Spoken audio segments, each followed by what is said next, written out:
There was a lot of conversation that we had here at the event about just the idea that we as an industry have to be part of leading the AI conversation because we, better than anyone else, understand data and data privacy and how that's going to impact workers. And we cannot stand back and wait for this conversation to come to us. We have to be leading it, right?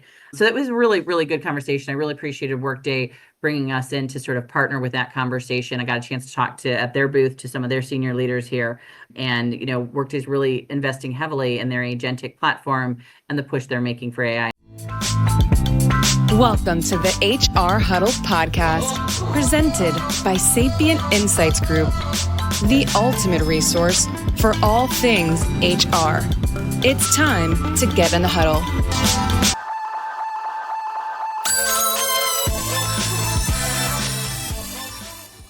Hi, everyone. Welcome to Spilling the Tea on HR Tech, where we focus on the hottest HR tech news everyone needs to know to be in the know. You'll see I'm joining today, not from my usual background, but from the beautiful Las Vegas environment where we've got conferences and events.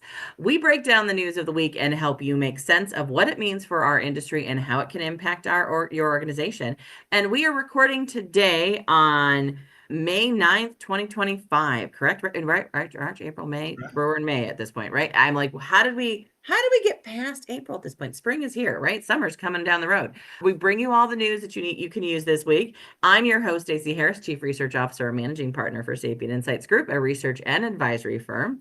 And joining me today is my co-host in our conversation, Cliff Stevenson, our Director of Research and Principal Analyst for Sapient Insights Group. Cliff, well, we've been on the road kind of nonstop the last couple of weeks. And we're both I'm in Las Vegas. You just got back from Las Vegas for conferences and events. So just what kind of tea are we going to get into this week? There's a lot, but it's not there. It's a lot of different stuff, right? Yeah, it's interesting. It's a wide-ranging conversation. I'm very excited. We don't have as much just straight up stories about acquisitions and funding. We've got some pretty interesting partnership stories, and we do have stories of that nature, but it's kind of some broader topics. So, we're also going to talk a lot about all of these trips we've been on. We've been on a lot. We're going to give you the information you really can't get anywhere else unless you happen to be at these conferences. I know a few of you have said hi. So for those of you, really appreciate it. We're going to keep talking about where we're going. Yeah, we're going to get through everything that we've got. And I know that, we're back on the road again, but some really in-depth stories about, of course, AI, right? Yeah. But also about some pretty interesting stories regarding things like ageism and different ways that we are experiencing work. I want to leave it a little vague, a little intriguing to stick through how it works, and even some cool just like HR process concepts and things about personal improvement plans and how we make sense of the inner office communications that are going on. So hopefully that sounds interesting to you. I'll also mention that you said it was summer, but I know we've got a lot of people in the Southern Hemisphere that listen to us. So winter for you, but still the seasons are changing, and this is a big time for all of us. HR practitioners globally are going through it right now, and we're here to help. Yeah, it's a crazy kind of time, but we're on the road doing a lot of events, but we're also got a lot of guest podcasts coming up. We've got a lot of webinars coming up. So, but in the next week, by the time I think you'll be there when everyone starts listening to this, you'll be in Denver at the Work Human event, May 12th to 14th, right? Cliff, you and Susan Richards are our founder. So that's going to be fun. Also, May 19th through 21st, Terry Zipper. I have not had enough sleep this week, but that's okay. You guys all get it. Terry Zipper, our CEO, will be at the Total Rewards Conference, and she'll be talking about AI as well as compensation and how all of that works together. And then you and I will both be in Fort Lauderdale at the UKG analyst event. That's an analyst only event, and that's going to be May 22nd. So we'll come back with some more insight as to what's going on in the UKG environment, similar to what we have with Workday and Oracle in the last couple of weeks. And then you and I will both also be at Cornerstone Spark event in Las Vegas, May 27th and 29th. That is their users conference, but also I'll be speaking at their executive track. You'll be going to kind of touch base with everyone. We got lots of updates we'll get from there. And then I am doing iSolve's Connect event in Chicago, June 3rd and 4th. Now, that's going to be a big one. And we are, if you're interested in joining to hear some of the new research, they're going to open that up to the public for quite a few of the sessions.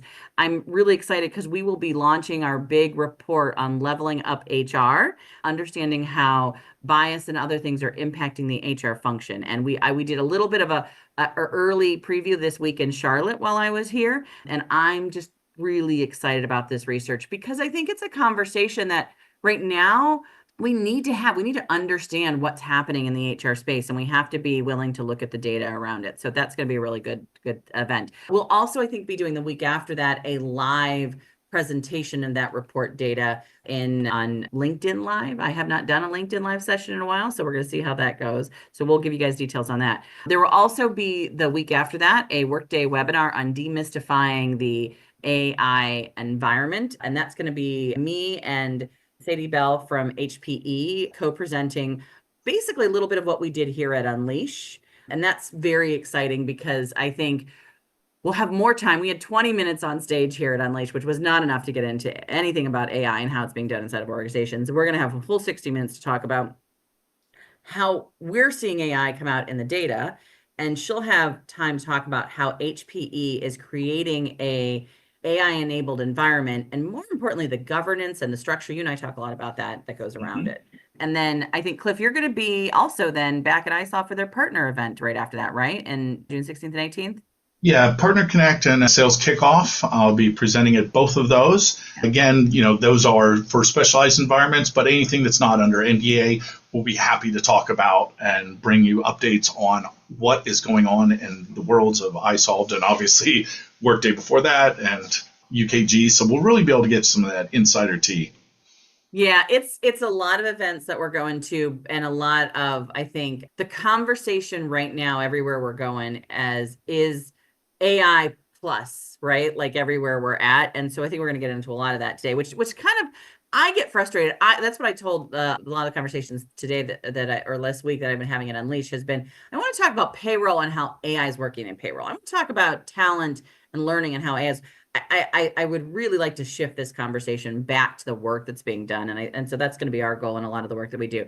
And part of that we're going to be able to do because we're going to have data from the survey coming out. We're going to tell you how people are using it inside each of those application areas. So we had our big public release of the survey on May 1st. So just congratulations, just a nice little clap for Cliff and team, just everybody. I mean, our team, Cliff and Tammy and Cole, work so hard, 3 months up to the event where we launched the big survey. We're updating questions. We're looking at vendor names. We're making sure we got the right categories. We're rearranging conversations, talking to lots of people about what should be in that.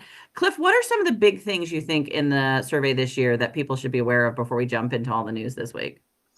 Well, not surprisingly, we're going to have a lot of focus on AI, more so than we even did. We've prided ourselves on advancing the AI conversation within the survey, rather than just asking, are you using AI? Which, of course, we ask, but also, why not if you aren't? Are you using it as part of embedded systems? Are you having any sort of ethical guidelines? Well, we're expanding even on that. We're saying, okay, all of those, but also, what are you using it for and where are you finding success?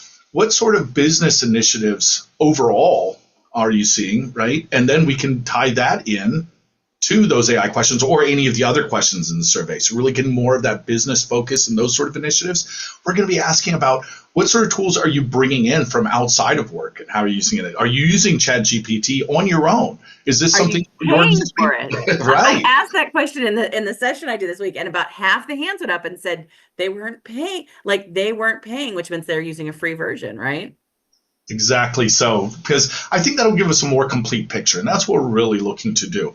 We keep expanding it. We sort of somewhat joke about the fact that it keeps getting bigger every year. But I do want to say, and I know I say this every time we get on, we have put in a lot of effort. All that work that Stacey was just talking about, a lot of that work actually goes into your experience. Just like any company, any of these tech companies talks about the user experience, we're thinking about the same thing. What is it like for you to take it? We make it as easy as possible, streamline, get to the point for what matters to you and what you want to talk about, and then make sure that that is worded correctly, that you get it, that we can move you through it, and you can make your voice heard, because that's what really matters. And I also always love to reiterate that because we're the largest global HR tech system view there is, we're just simply the biggest one. I'd say the best too, but that's subjective. But objectively, we're the biggest.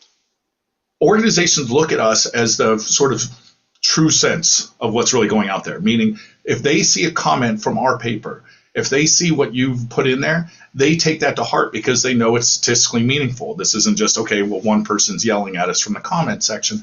This is, okay, this is really what's going on. We need to make these changes. We need to figure out our service bureau or whatever the case may be. So this is a chance to be heard in a forum that is held dear by the executives at these organizations. So whether it's compliments or criticisms, know that those are going to the very highest level.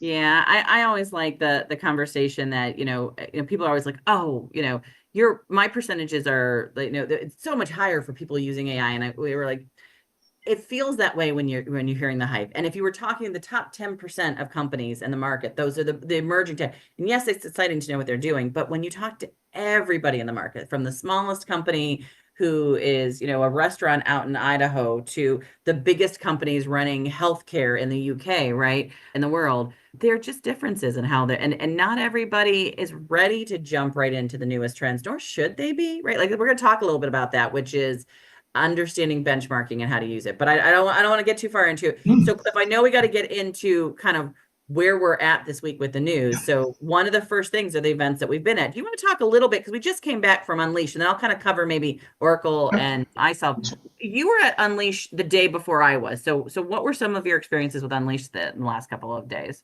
Yeah, I did a very heavy focus on trying to meet as many companies as I could. I think you were speaking there. I think if I had to summarize our two approaches, you went with the sort of quality and I went with quantity. That's not to say that I didn't find quality in those conversations, but I really, had a lot of meetings, a lot of people I wanted to talk to, so I had a really good meetings with, People Insight, which you may know as Higher Road before, and talking about what they're doing. Find them.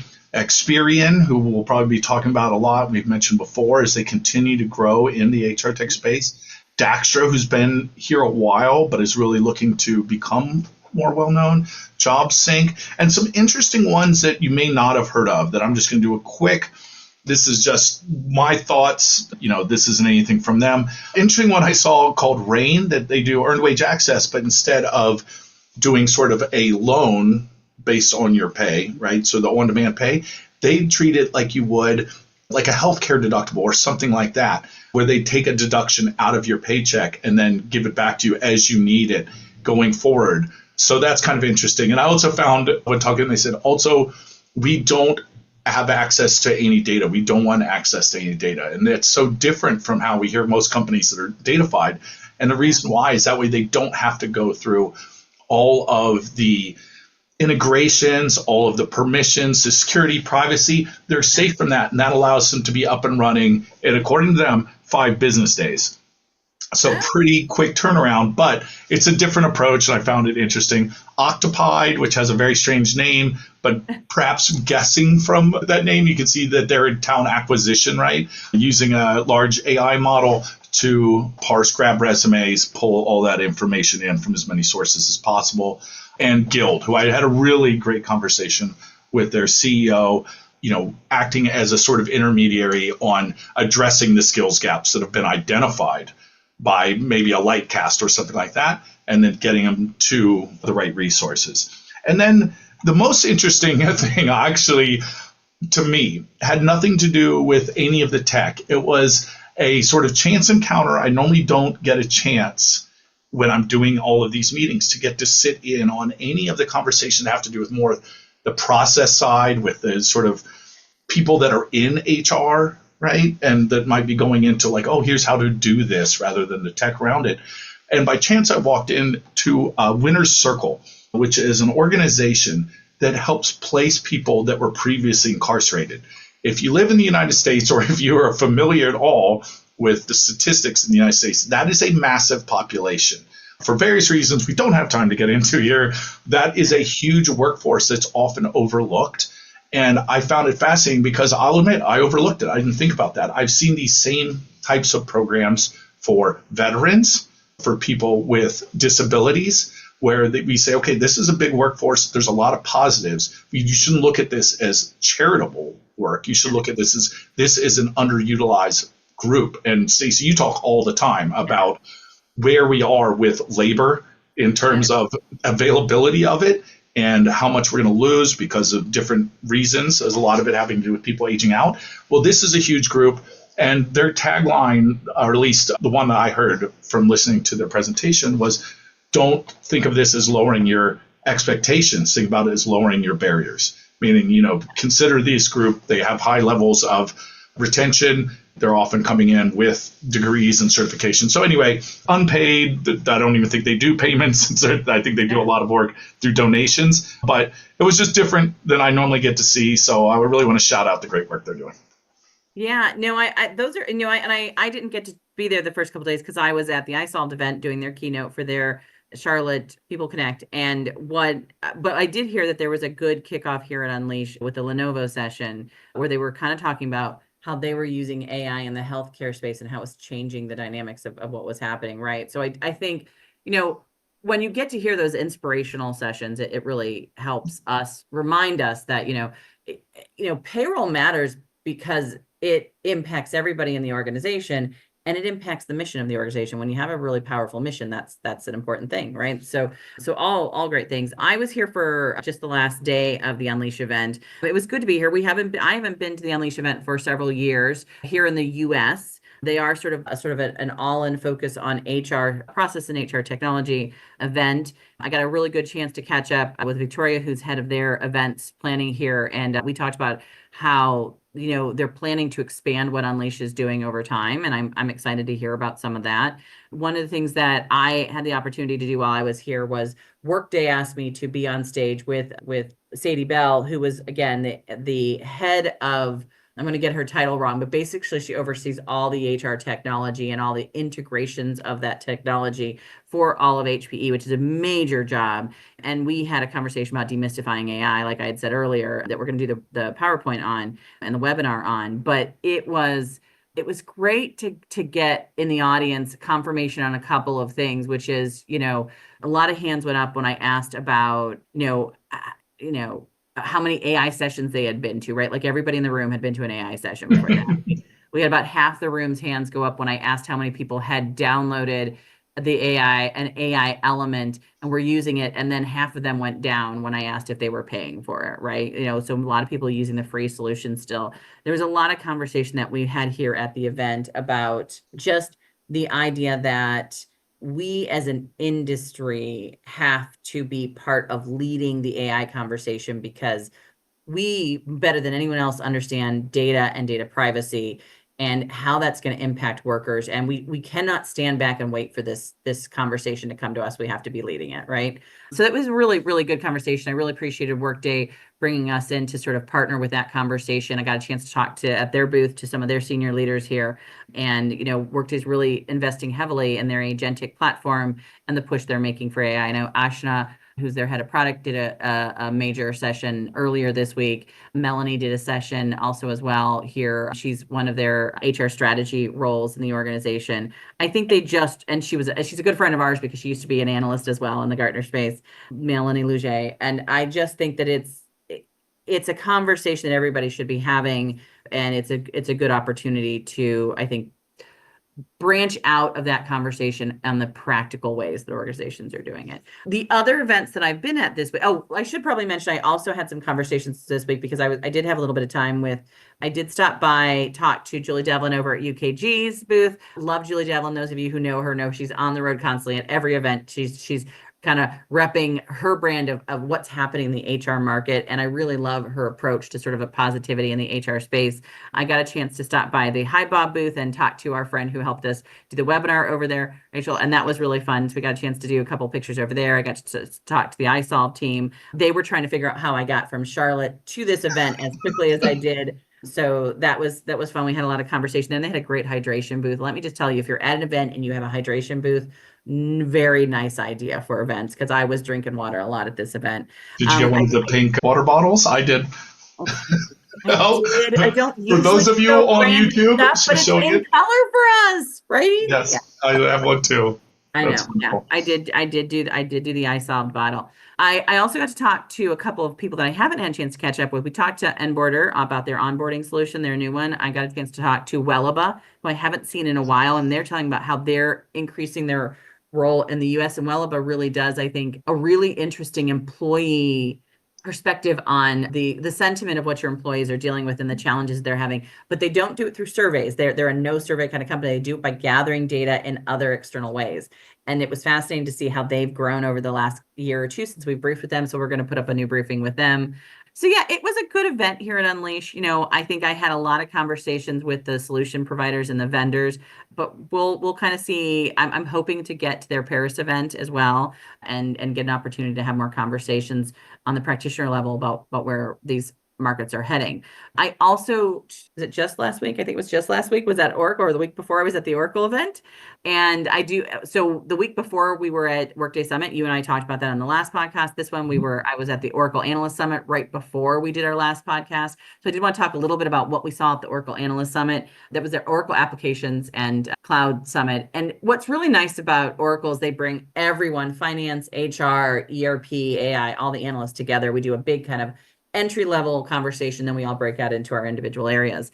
Their big focus, without a doubt, up front was generative AI and agentic AI and sort of how all of that is working together. A lot of focus on the healthcare industry still, a lot of focus on federal industry as well, a lot of focus on bringing customers who are buying the whole suite, right? Like that was a big conversation. One of the things I really, really liked was the conversation they had at a panel of customers. One of them was Baylor University, and they went live with EPM, PPM, HCM all in 2020, which is a crazy time. And their go live date, I think what he really talked about was the amount of change management. And I love that conversation because he basically said we couldn't have done this effectively. We hadn't built in a really strong change management process with it, right? So that was a really good presentation and conversation. We also heard from Yvette Cameron, who runs their product strategy over there. Her big focus on generative AI, agentic AI, and traditional AI working hand in hand, where some of them we are seeing are kind of moving from generative AI to agentic AI. We're seeing them sort of build all that together. A lot of explanation on retrieval augmented generation, or RAG. If you haven't started to put that in your bucket of AI terms, I really think you should. That is the technique of AI enhancing the accuracy of large language models by assessing the relevance of the responses generated by large language models. So it doesn't Ah, completely get rid of all the hallucination, but it does a much better job of it. And you're starting to hear that you want to make sure if any of your vendors are using LLMs, that they're using RAG as well behind it. Oracle also talked quite a bit about their local payroll push, 60 payrolls now with 48 on-site 48 local configurations. And then they have some where they've got partnerships on helping configuration in each of the regions. So that was a pretty big number. They're really pushing that they are the largest. I was really intrigued by their industry focus. Their biggest industry is retail, hospitality, and travel. Their second biggest industry is government and education. And their third biggest industry is healthcare and life sciences for who their customers are. Not far behind that, manufacturing, production, and technology. So I think they mm, really are kind of leaning into what I would consider is more frontline worker environments, right? Similar though to what we heard the previous week at Workday. So, yes. right. And what we're hearing from SAP. So I think, the big three are really going after those high employee volume environments. The interesting thing about, I think, Oracle's data set was they gave us sets about sort of where they were at with their clients as far as headquarter locations, and they had 45% in North America. The remainder were across the global market. That was slightly higher than what we see in some of the other big players. But definitely global is their big conversation.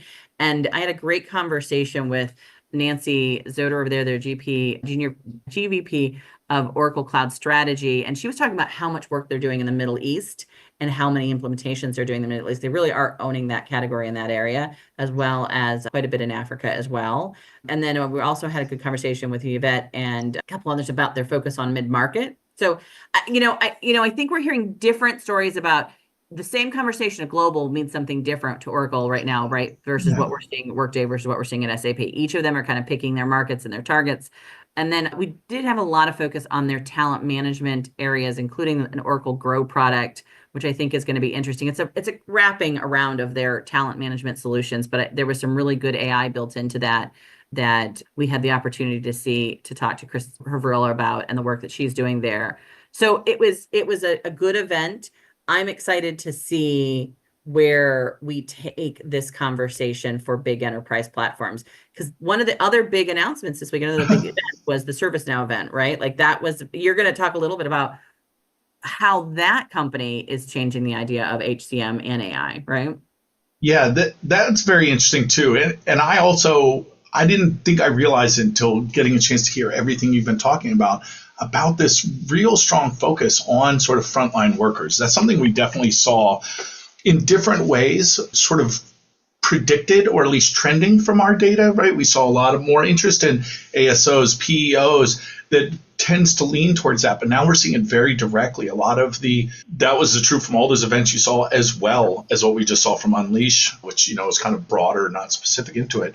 But of course, the other big topic is AI. And ServiceNow had a number of different announcements, but I would say a lot of them fall under this banner of AI. One of the big ones, I think, is that they are now having an AI platform. So ServiceNow is an AI platform.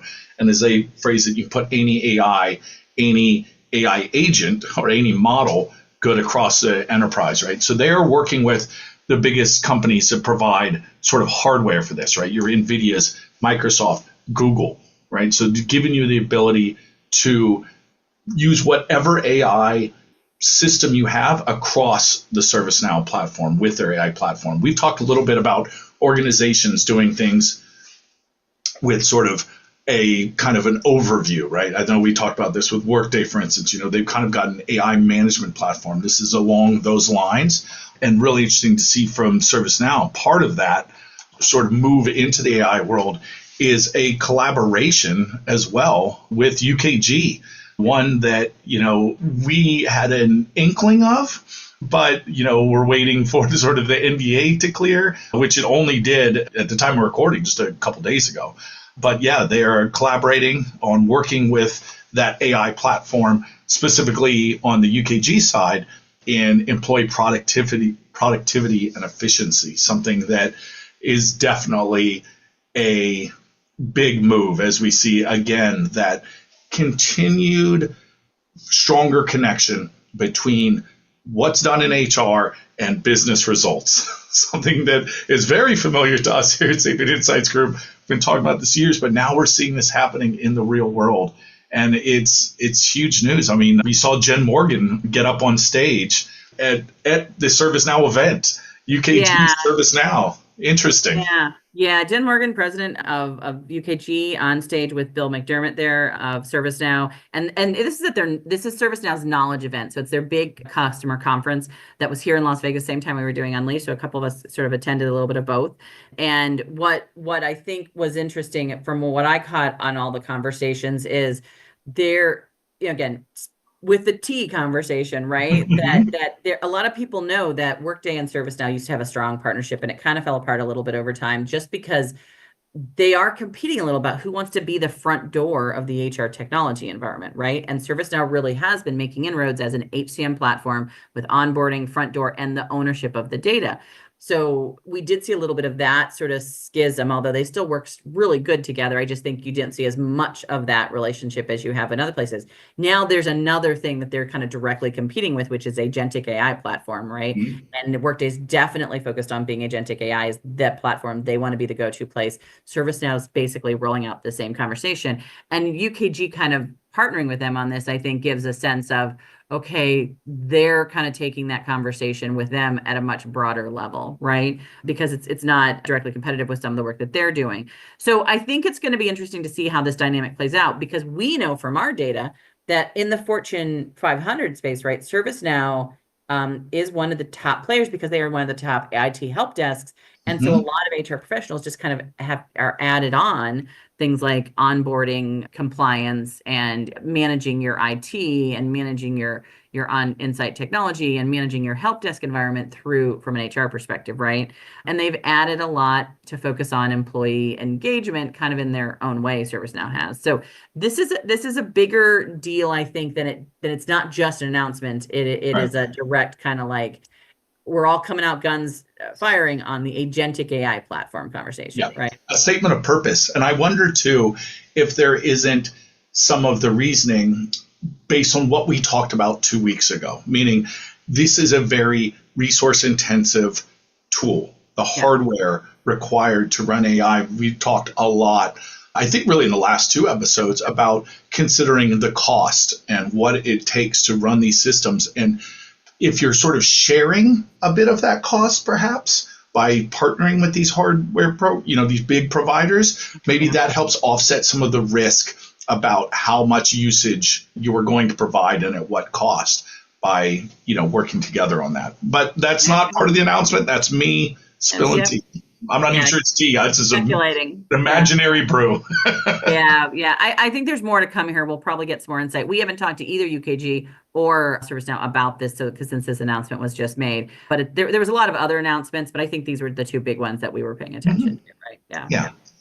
So let's talk about some of the other sort of HR tech news, as we like to do. We often talk about money being raised, and even in these sort of volatile times, that's still going on. So Humanly announced a $7 million raise, and that's very much in talent acquisition space, showing that maybe it isn't being a top priority as we might have seen, in terms of spending and where people are looking. But that doesn't mean it's going away. It's still top 5. Talent acquisition's there. As we mentioned, going through all of those companies at Unleash, you probably might have noted that's a lot in the talent acquisition space, a lot of the companies we've been talking about. It's not like it's going away. It's just maybe won't be as much. But if you're there and you're taking an innovative approach to it, there's clearly still interest from investors and from the market. So that continues to go. And we just have to make a moment. High volume hiring was the thing, right? Like again, this idea of those large workforce models. Those are the areas where I think we have to admit that they are still struggling to get the workforce. Yes, we have 1,000 resumes for a project manager at a tech firm right now, but they are still struggling to get people working on the front lines, and that's something we just have to be aware of, right? That's right. This is kind of an interesting one. I don't know if this counts as sort of inside baseball or anything like that, but Architect, that's an HR and then kind of like architect, if you haven't seen it before. They're one of the kind of groups that we work with and see quite a bit. They signed a letter of intent to acquire UKG's Telestaff from JK Siva, and this all works in the sort of the HR tech consulting world, right? This isn't a direct software play, but it still falls in the world of helping organizations with the sort of issues that come up specifically around HR technology. Yeah. It's implementation and services, and HR Architect has been one of the broader, what we would call mid-tier sort of HR consulting firms who do implementations. They're a big implementer for UKG. This was interesting because UKG Telestaff is something that we don't talk a lot about. It's a smaller piece of the bigger UKG conversation, but for HR Architect, it allowed them to broaden their offerings in the UKG space. And so I just thought I think we're going to have to start paying more attention to the advisors and the consultants in this space, because they are going to become part of the ecosystem that builds out the services that make these viable. No longer are they just implementing. They're now adding AI agents. They're now adding integrations. They're now doing maintenance. Adoption a lot of times comes down to your partner conversation, right? So as much as I think there's always been this split between the tech firm and the implementer firm. I think we're going to see those lines merging a lot more as they try and figure out where do they play in this space, where implementation doesn't bring me the big numbers, but maintenance and update and extensions to that system are where I'm able to make the financials, right? Yeah, it's a brilliant observation, Stacey. And I hadn't thought about it till now, because we've definitely over the last year, ever since you came out with the Stacey Harris cluster model, I'm trademarking that just by saying it. I know that's not how it works, everybody.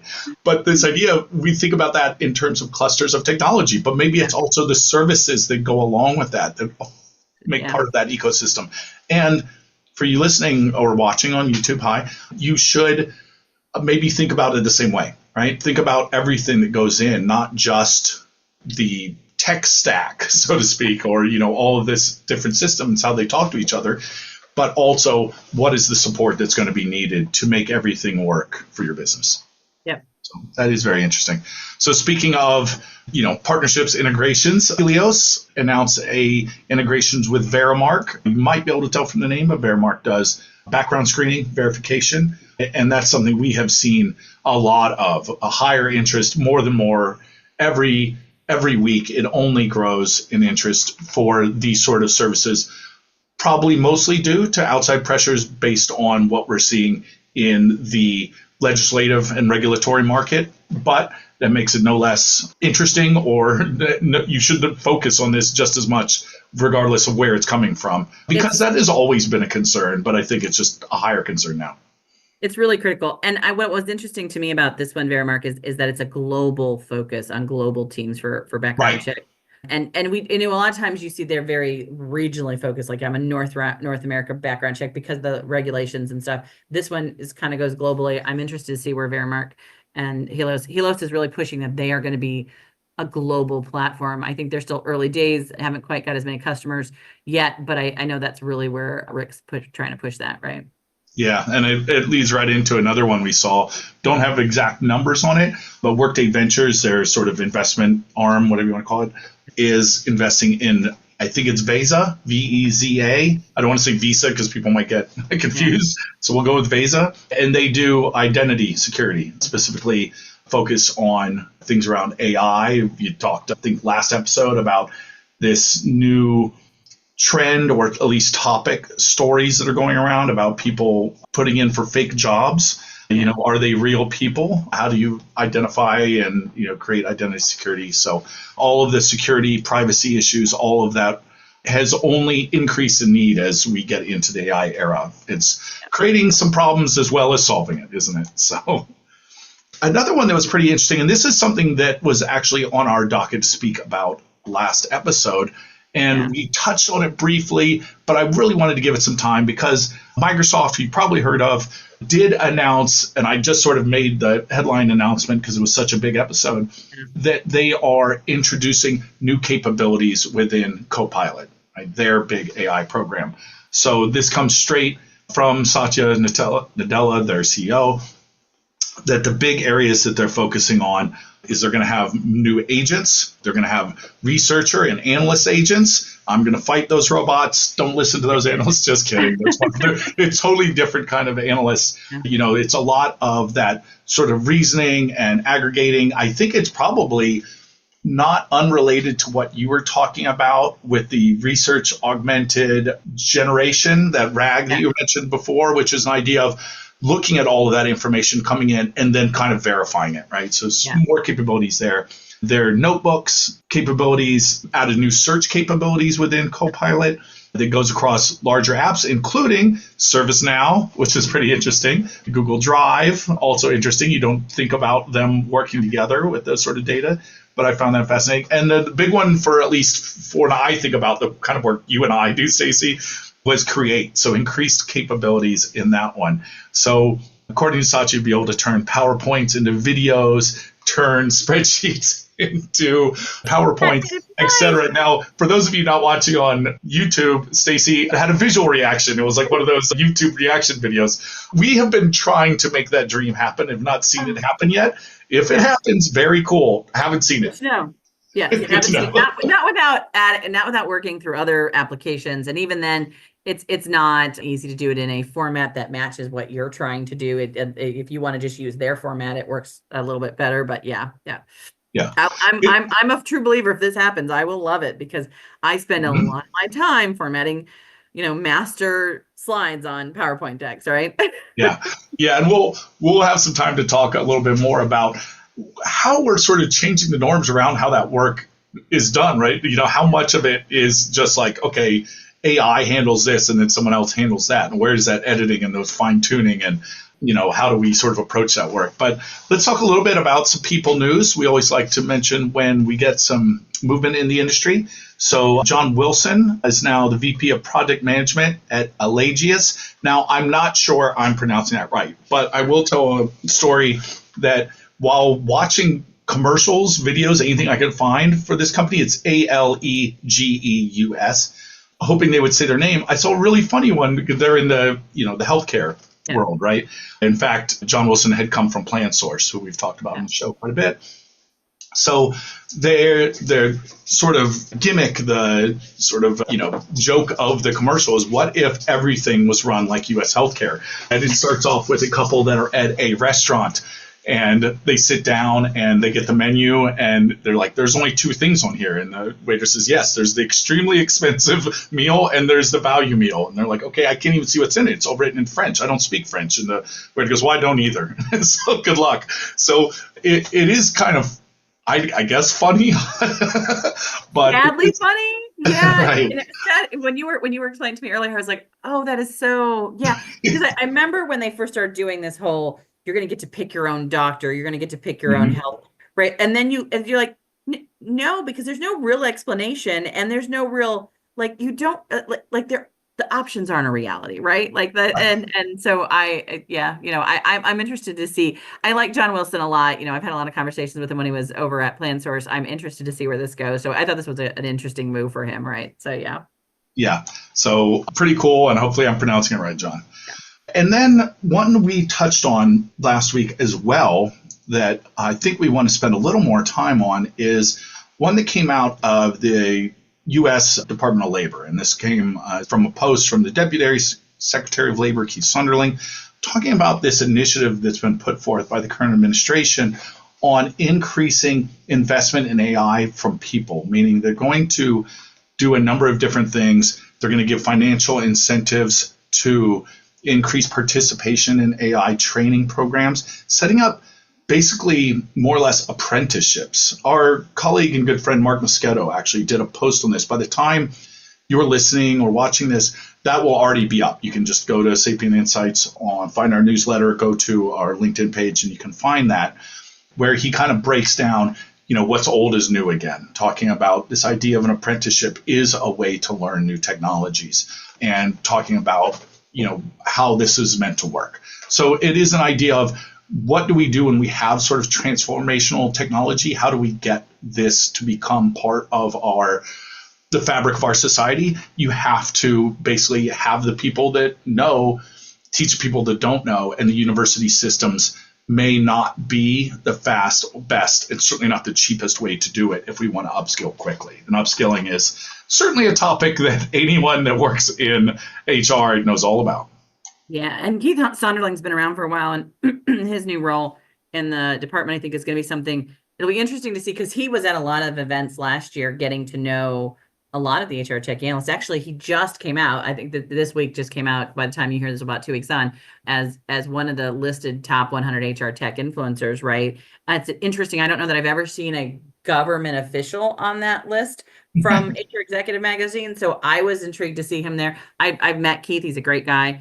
But he's also, I think, working in a really tough time right now and trying to promote agendas that are oftentimes concerning for people, right? And so I think, trying to balance the positivity where we're going with the market with some of the changes that are happening in our government. It's a tough space to be in right now, right?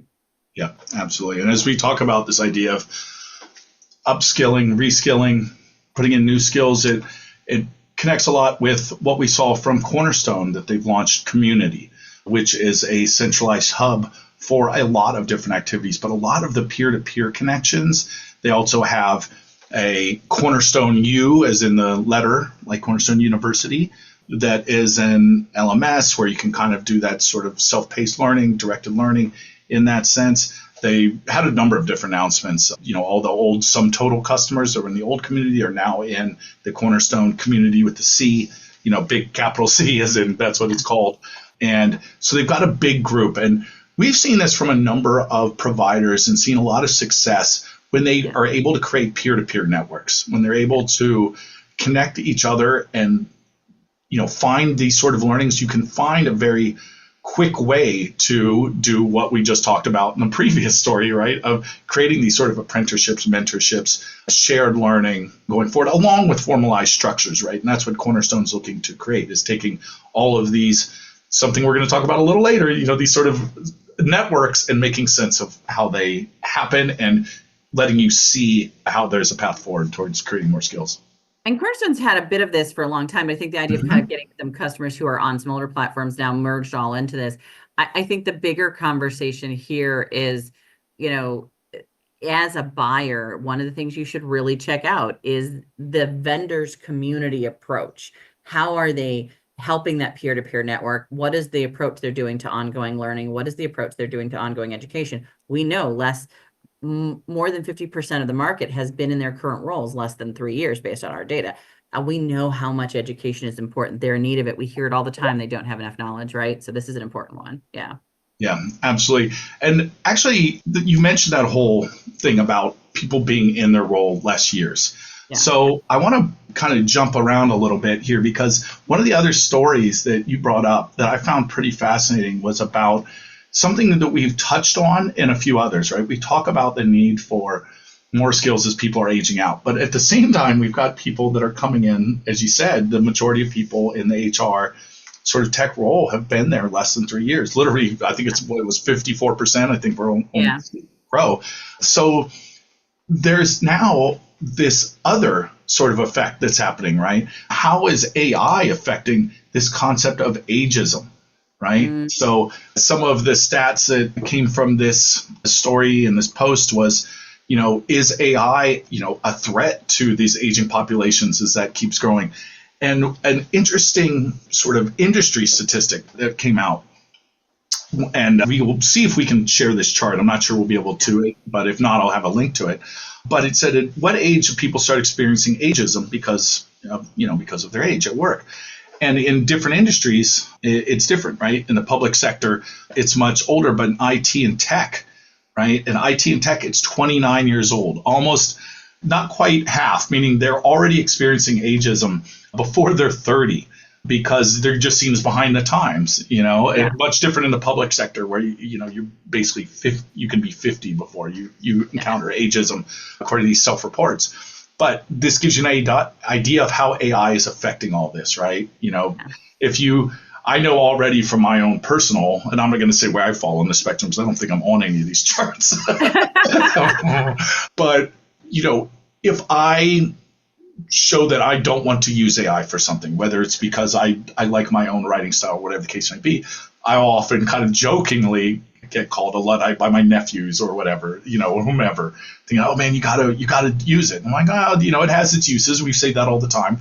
But yeah, it is a real concern. How AI is affecting how we work does have effects on other things. We mentioned in the last episode how it can affect gender equality, but it also can affect how you are perceived and how ageism creeps into the workplace. So I thought that was a fascinating article and something along. And a really good call out for this conversation is Lexi Martin's work on pivoting, right? Pivoting your career. She actually uses AI to analyze all of that data, to do a lot of that work.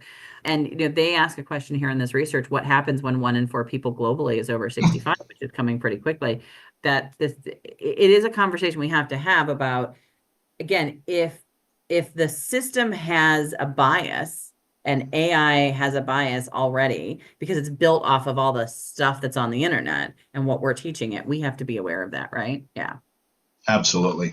Then, we've got some pretty interesting conversations coming up about some of these other things going on. One that I think we want to just talk about, if we could quickly, that you might have just seen the story because this was on the newswire. And, we just mentioned some of the government efforts from the Department of Labor, but this one was one that came through Reuters, right? It's one of the big wire services that's out there.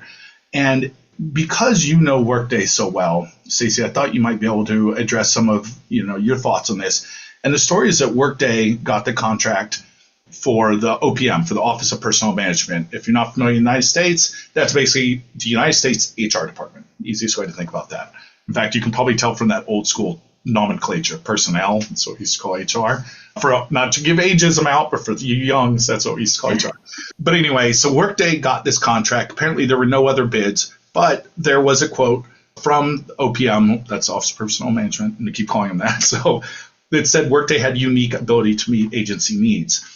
And so, we have not really talked to Workday about this.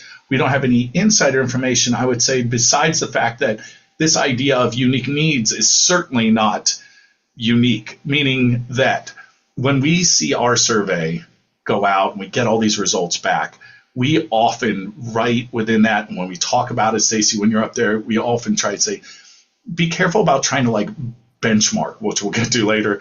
But think about it, so there's not just a best system, maybe not even be a best system in your industry. Your organization has to look at all the capabilities of these systems and figure out what works best for them. And that may be the case of what happened with OPM here. I don't know. Do you know anything else on this? Yeah, so I think anybody who's worked in the government for a long time know that a lot of their platforms and systems are they've been working on what we would consider on-premise, sometimes homegrown systems, and a lot of times they do that because there were a lot of just different needs in the federal government here in the United States and even globally, right? If they've got other government agencies, both for privacy, being able to stay secure and out of the hands of any other sort of untoward entities that might want to get a hold of that data, but also because of how our government works. It's very decentralized, as much as it feels sometimes like it's a big federal thing. It's very decentralized. And so a lot of little agencies and a lot of state groups roll data up, and they have to roll it all up through then to the big OPM. And so for many years ago, I had done an opportunity to work with OPM on some of their systems. And that was the biggest hindrance, was this roll-up model that they had, right? And so what I understand from reading this, and again, this is in the Reuters article, I would recommend taking a look at it, is that due to some of the Doge layoffs and to some of the changes in the market, they had several homegrown systems that were now simply not working effectively because the people who had built them were no longer there. If I understand the language around this, that's my take on reading this article, right?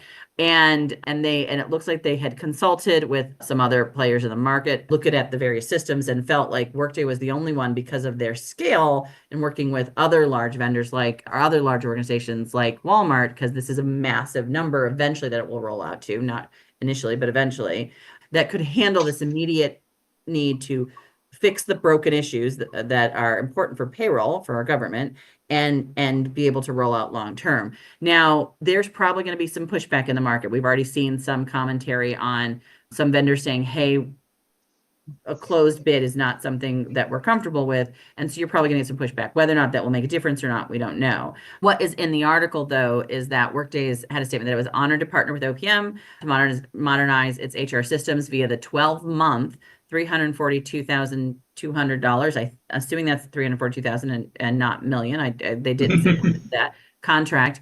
OPM did not respond to requests for comment on the memo, but Workday definitely said they were honored to do this partnership. The contract was awarded on May 2nd, and it puts Workday in charge of HR-related tasks such as payroll, hiring, time and attendance tracking. Those are big things, particularly time and attendance, because Workday's time and attendance and scheduling tools is a little on the newer side of all the other tools, but not that much more. So I think it's just going to be interesting to see how this plays out. Again, we did not get any comments from Workday on that. We don't have any comments from anybody at the OPM on this. We just read this directly out of Reuters.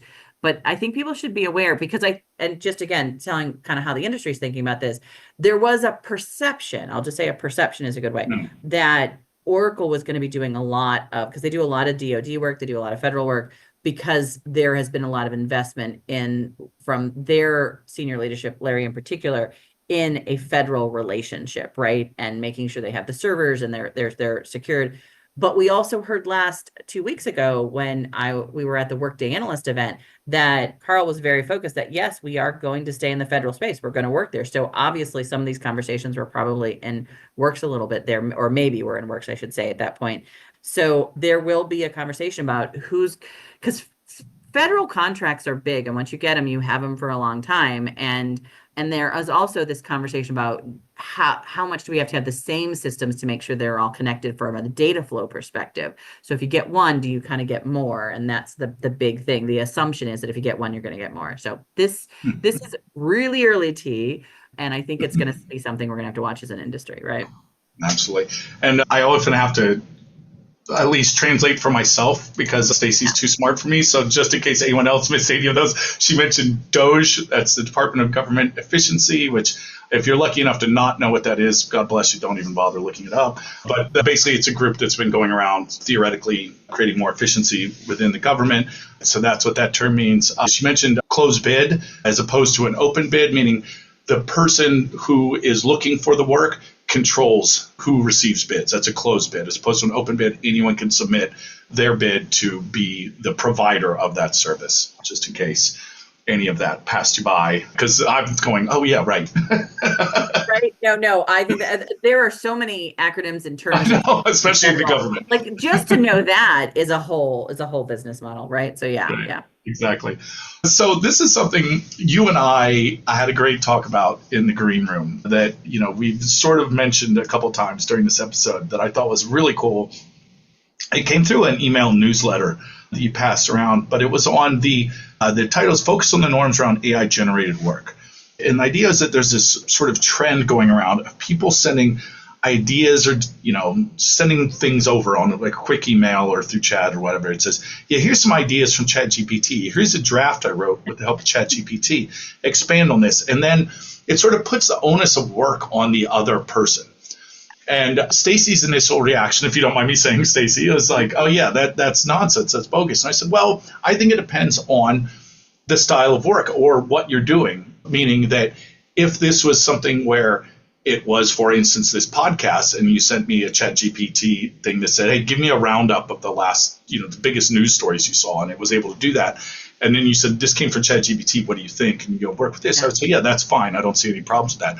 But if I were to submit a paper that was supposed to go to a client, a white paper that I sent to you, and I said, yeah, here's a draft ChatGPT did, let me know what the editor says, I'd be fired, right? Yeah. At least be on a PIP. We'll talk about that later. But idea being, but it speaks to a bigger point, which I think is what the author here is trying to say, which is we have not created norms. We haven't created what this should look like, right? And it reminds me of the early days of social media when we didn't quite understand what are the things we're supposed to share on Facebook. There are still some people who don't get that, admittedly. But at the beginning, people were just writing like, I had lunch. And then if you're going, oh, we hadn't created the norms of what it was for or the structure of it or what's considered rude and what isn't. And it's always important things to remember in the workplace that because we're sort of relying on outside information. In fact, that's something we saw in our paper for the last couple of years. What are the ethical guidelines you have around AI use? And most people don't have any or don't know, which is essentially the same thing. So that also means that internally we don't have guidelines, right? We don't have what's proper, what's okay. So much so that people are finding a little pushback. Like, oh, that's not cool, man. You can't just send me, here's some ideas. You wouldn't do that otherwise. But we as a group have to talk about this, right? We have to have these conversations of setting these norms. It's the only way it happens. Otherwise, people just feel like, as this person's saying, a lot of people feel sort of lessened, right? That you're telling me I have to do the work. Editing should be done ahead of time, right? Stacey, I know you're a big believer. I am as well, by the way, that anytime using AI, there's got to be a check long before it goes to anyone else, right? It's got to be edited. We ran into a issue just recently, just today, where someone said, is this the right use of your statistics? I'm like, where did you get that? And I'm like, oh, I had AI summarize it. I'm like, okay, well, I can see why it went wrong. And I'm glad you asked us, but this is that sort of idea. We need to set norms around how we use AI in work. And we have to do it consciously. We have to talk about it, is my takeaway. I don't know if you have some thoughts on that as well. I think yeah, and I mean, I think your point on. I mean, I laugh when I was first doing Twitter. I think someone had to come and explain to me that hashtags didn't go at the top; they go at the bottom of the Twitter. Right? I think it probably was Sarah White because I those norms and changes that we're all kind of trying to feel our way through this. But I do think that part of what we're going to have to teach in school and part of what we're going to have to teach in the market is how to use AI in a way, even with the community we're working with, right? And I do think that for all of us, we have to realize that, the worst thing to do would be is to stop having the cognitive thinking that goes into AI, that goes into the work that we do just because AI is doing some of that thinking for us. Like there was a whole study that I found about that. Like, are we going to lose some of our cognitive capability because AI is doing some of the heavy lifting early on? And I don't know. I think, it's the same as calculators back in the day, same as, farm machinery back in the day, right? Like every innovation has its opportunity to sort of leapfrog, but it also has the opportunity to help, you lose some skills along the way. But I do think that in this particular case that we have to not put onus on other people to do the heavy lifting that we are normally expected to do in our work, right? I should not expect someone to read something that I've sort of posted and have to kind of figure it out because I didn't do the work of doing my subject matter expert on that environment, especially in a work environment where we have people who maybe are who work either peers to us or who are maybe work in positions that are not reporting up to us, but maybe reporting up to our peers, and they feel that they have to put the time into that, and we haven't put the time into it, right? So that's my 2 cents on it. Yeah. No, I like that. That's exactly, I would agree completely. So I mentioned the PIP, the personal improvement plan, or performance improvement plan, I should say. This came up because of a story going around. And speaking of not having AI sort of summarize things, this is a headline that's been going around that I think we can help out the community by sort of demystifying or explaining a bit more, because the more sensationalist headline that had been happening was that Microsoft is getting rid of their PIPs, right? Their performance improvement plans, and instead giving 16 weeks of pay, the severance pay, right? Right, not just have it. But actually, what's going on is they're giving a choice. And I actually found this pretty interesting because both you and I are practitioners, Stacey, former practitioners. And at least the sort of rule of thumb, the sort of understood adage was that you don't put someone on a performance improvement plan. You're basically just letting them know they're gone because they're going to leave either way. And so I think what this shows is a interesting take on an age-old problem of, you want to improve performance without alienating the employee. So give them agency, give them a choice. So that's what it really is. It's not that they're eliminating. They're saying that you can choose between going on a performance improvement plan with the understanding that you will need to reach whatever those goals may be, or take that 4 months of severance pay and just say, look, that this is not for me. This isn't going to work out, or I feel disenfranchised even by being called out on this, whatever the case may be. It gets into this very human side. We've talked so much about AI, but remember that HR is beyond just tech. We're talking about this because I think it's a good counterpoint to everything else that's been going on with all of this stuff, is really understanding human motivation, human psychology. Some of the things that underpin what makes HR practitioners so special is their understanding of how humans work and trying to make things better for them. Give them that choice, right? Yeah. This is a tough call to make because we're not talking about a very happy time. We're not talking about this really cool thing. We're going to make, improvements and benefits or whatever the case may be. But let's not forget that is statistically always going to happen, that there are people that underperform. And you need to find a way to ideally keep them on, especially in the current environment where, as we've talked about, there's not as many people in the workforce or whatever the case may be. So how do you do that? I think this is actually a pretty interesting solution. Obviously not ideal, but I think it's a step in the right direction. And it's interesting because this is not an AI story at all, is it? It's a sort of story about human motivation. Yeah. And I mean, as you said, this isn't new. Like we've seen that Zappos do this and others, right? Like this has been in the industry for a while. I think the bigger news here is Microsoft's such a big name and it's such a larger amount, right? Like a lot of them are more frontline workers, those kind of things, right?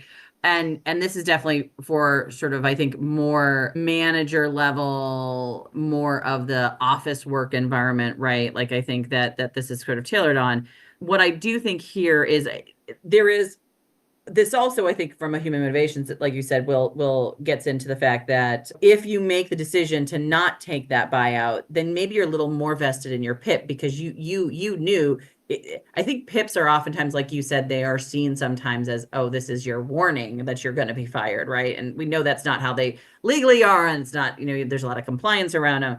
But I think in this situation, there's a little bit more buy-in both from the company and from the employee that if I'm going to do a PIP, I got to work at that, right? And so, yeah, I don't know if I'm for or against this. I think there's a lot of legal things you got to take around this. I think it depends on. I think there could be a lot of bias and adverse impacts that we aren't aware of. So one of the things that was brought up in the commentaries was, well, what happens if more women take that buyout versus men? Then how does that impact your demographics? What happens if, there's pressure from the managers for certain areas, right? Like, so you really have to manage that very, very carefully. But it is an interesting perspective, like you said, on behavior. Because I know we have run our time, and I know you and I both have to sort of wrap up today because I've got an airplane to catch, and there's a lot of good stories. So I know there's more to go that Mhm. we'll sort of cover in the next conversation, and you'll probably put in the notes. But Yeah. I do want to say thanks for sort of these are great. We had good conversations this week. I think part of it is because we're on the road, so I do love being on the road because we get to have a lot of, I think, interesting dialogues with a lot of people. So first of all, I love being on the road. So just hi to everyone out there that we're getting a chance to see. As we wrap today, just a couple of other big pushes. Please participate in the survey. That is the biggest question. If you are a vendor who wants to distribute to your customers, let us know that we are happy. That is the biggest thing about us. We do not charge anyone to be in this research. We do not charge anyone to take the survey. Like, they get the full report back. It really is a value prop to the whole community. And we want as many people to participate as possible. Also, just to be sure that if you want to sign up at our website for our newsletter or for any ongoing events or where we're going to be at, please do that. Also, be sure to listen to our sister HR Huddle podcast, HR We Have a Problem, hosted by our CEO, Terry Zipper. If you like these podcasts, please be sure to support, subscribe, and download and like them and rate them. Stay up to date with immediate breaking HR tech news and get all the behind the scenes context. You can follow us at Sapient Insights on LinkedIn and Instagram. Cliff, thank you for all the time you put into pulling all this together. I know there's a lot of work that goes into it, as well as the post. If you listen to this at all, please know if you follow Cliff and me on LinkedIn and you connect with Cliff, you will see he puts out every week a very good summary with links to all of this. So that's a great way to sort of make sure you're getting all the details from it. Also, thanks to Brand Method Media Group, who helps us produce the podcast and is run by our amazing founder, Kelly. Our marketing team, Summer Rolano, Cole Harris, and as well as Mark Machado. Thanks to our listeners and community. We couldn't do this without you. And that's it for this episode of Spilling the Tea on HR Tech, coming to you live from all the places that we're at. We hope it's been just the brew you need to get just the engine started this week. And we'll be back in 2 weeks with another pot of boiling hot HR Tech updates and insights. Bye, everyone.